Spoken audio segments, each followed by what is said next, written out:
И за още нещо внимавайте. Фалшиви лепенки за отслабване се продават в интернет.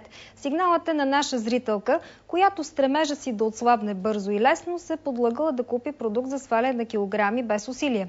След като загубила вместо килограми парите си, тя дала лепенките за изследване. Какви са резултатите? Вижте в репортажа на Мария Чернева.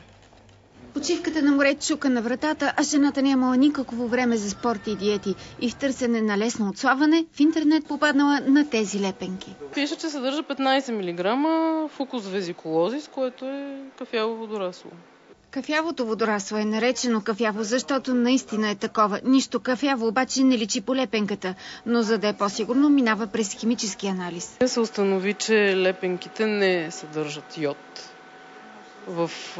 Което е активната част на кафявото водорасло. Да, и което се твърди, че може да има някакъв ефект.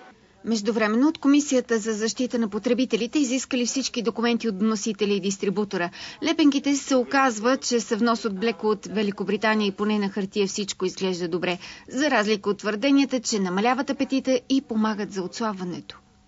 Това е невярна информация и Комисията за защита на потребителите се произнася, че има нелоялна търговска практика, в частност невярна информация се предоставя за потребителите, заблуждаваща информация и по този начин потребителите се подвеждат, че закупуват продукт, който би могъл да повлияе за намаляване на теглото. От друга страна пък е добре, че няма водорасло. Иначе в случай на хиперактивност на щитовидната жлеза, лепенките с йод щяха да са направо вредни. От 1500 опаковки търговецът от интернет заявил пред проверяващите, че е успял да продаде вече 500 и би трябвало след акт на комисията продажбата им в интернет да спре.